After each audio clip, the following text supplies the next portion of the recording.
I read a statistic today about trust that I wanted to share with you. It's from Mira Kirshenbaum's book, I Love You, But I Don't Trust You. And she says that between 40 and 70% of couples know that they have a significant problem with trust in their relationship. And at least 90% of couples will have a crisis of trust at some point. So, trust is a major issue for most of us in our marriage at some point or another. And if we don't have the skills and the ability to restore trust, especially after a betrayal, it will mean the end of our relationship. So I wanted to talk to you about that today, how you can restore trust, especially after a betrayal.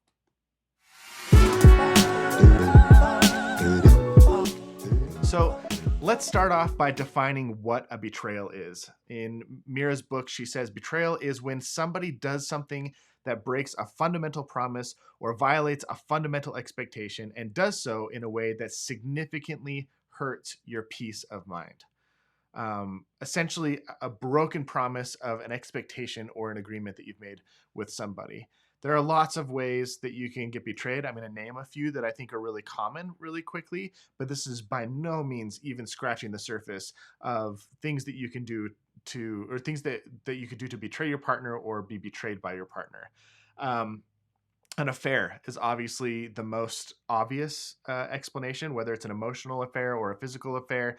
That can be really jarring and feels like a broken promise. It violates a fundamental expectation that you have in your relationship, especially if that relationship is a monogamous one. Another one that I've seen a lot of lately is a change in somebody's faith, their belief system. Maybe when they entered into a relationship, they agreed to, or they were living a certain set of religious values. And then at some point, maybe their belief system changes, their values change, and that can cause a major rift and can cause people to look at their partner and be like, I don't even know who you are anymore. It can feel really unsettling. A hidden addiction, whether you're out blowing your life savings on gambling, or if you have a prescription drug problem, or you're an alcoholic and you're committing physical violence against your partner. All of these things are examples of betrayals, things that can literally rock your world and rock the foundation that you built your relationship on. Big breaches of trust is another example. Checking out completely of the relationship. I think this is a really common one when people have broken trust over time. Like when you get married, you kind of have this expectation that you're going to be a team, that you're going to be in it together, that you're going to be partners. And if one person just decides I'm done, like I don't want to pull my weight around the house anymore. I don't want to be reliable. I don't want to be dependable. I just want to do my own thing, and I don't really care what you do. Like it doesn't matter to me anymore, and you check out of the relationship. That can feel like a huge betrayal. This idea that you had this certain agreement or idea of what you wanted your relationship to be when it started, and then contrasting it with what it is today. If there's a huge discrepancy and one person has basically just abdicated their responsibilities and decided that they don't want to have anything to do with the relationship anymore, other than what they want to get out of it, that can be a huge breach of trust, and it can break a fundamental promise of the relationship and lead to a partner feeling incredibly betrayed. So when you feel betrayed, I think the most natural reaction and response is anger. There's a lot of anger and there's a lot of fear. It feels like the carpet has been pulled out from under you. A great example or analogy that Mira Kirshenbaum uses in this book is she says it's like being caught in an unexpected earthquake, except the earthquake is happening in a place where you were told there would never be an earthquake. So you feel like you're completely safe. You're not being exposed to any specific threat. Like it's not even on your radar that this could happen, and all of a sudden your world just gets turned upside down. um, Definitely lots of confusion and lots of anger and lots of fear.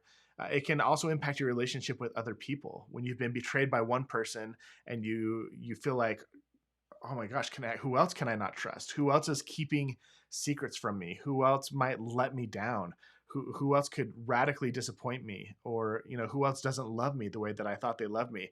And it can cause you to really question the very foundation of the relationships of other people in your life that you really care about. And that can be really, really painful.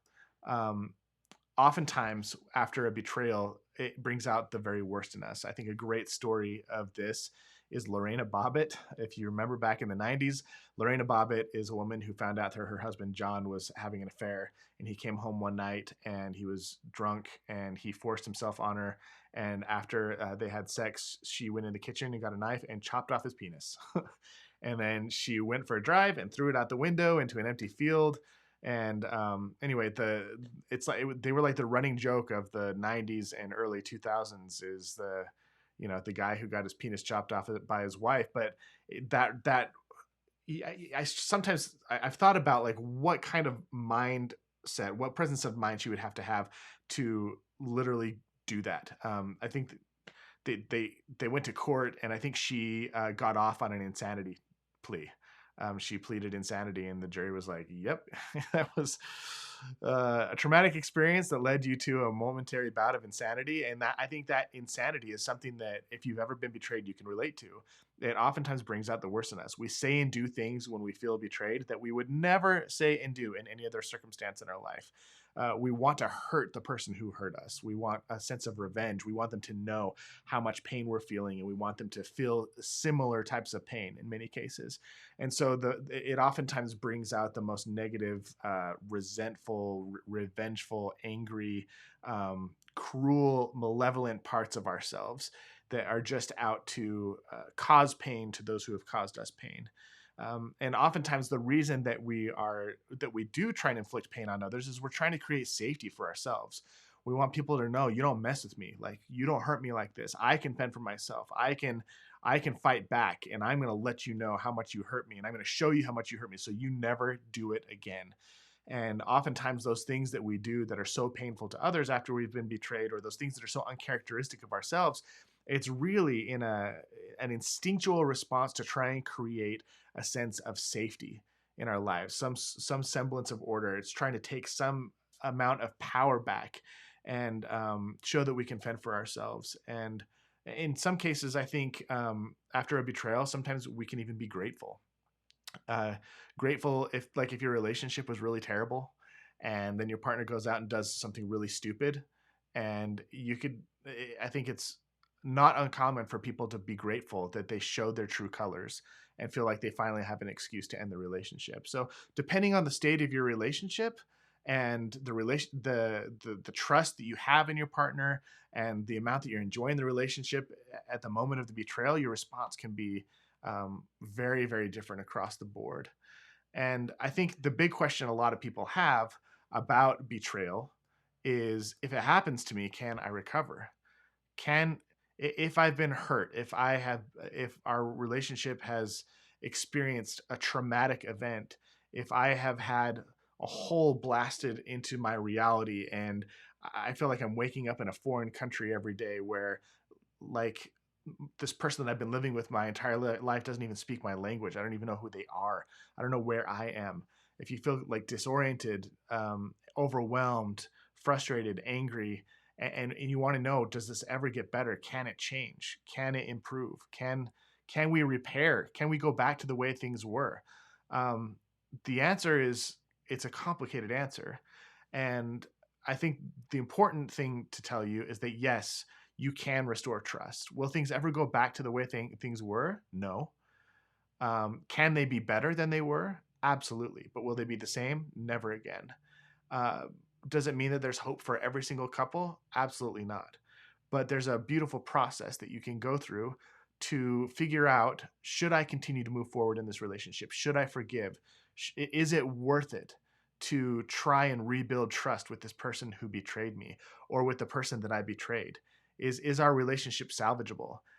And then on top of that, what are the steps that we need if we do want to salvage our relationship to restore that trust, to make things better, and to get back on the right track, and never make these same mistakes again, and feel like we have this that same sense of comfort that we had before. I think one of the signs that we trust somebody is that we almost don't we don't worry about them. We don't even think about the possibility of something bad happening, because we kind of just we take that element of trust for granted.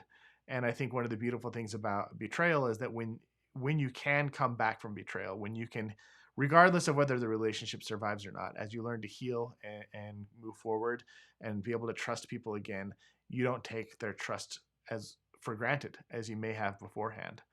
And anyway, so betrayal is real.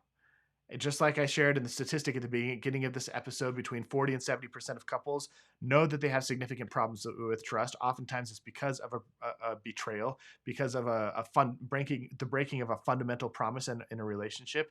And at least 90% of couples will have a crisis of trust in their relationship at some point.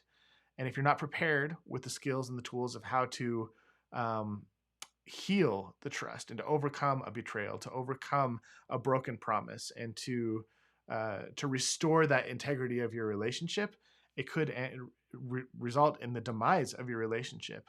Which is why what I'm doing in the next week or so, starting on May 10th, if you're watching this live, is so important. On May 10th of 2021, this year, I'm putting on the Trust Workshop. You can go to thetrustworkshop.com to find details. But my goal here is to provide couples with all the tools and resources that they need to restore trust. The goal here is the idea is that all of us experience a breach of trust at some point in a relationship, whether it's a big one or a small one, whether it's something as simple as your partner being disrespectful, breaking a promise, using the wrong tone of voice, all the way up to having an affair or spending your life savings on a night out of drunk gambling. Like, crazy things happen, and big and small, and they impact our relationship. And unless we know how to heal and recover and restore trust, um, my belief is this is one of the leading causes of the demise of a relationship, whether it's a divorce or a breakup, or just being in a relationship that has no friendship, that has no passion, that has no sense of connection. Like that all goes away when the trust goes away. You're basically just roommates. So if you want to learn more about how to restore trust in your relationship and go through that process, just go to thetrustworkshop.com. I'm really excited to have you there, and go check it out right now.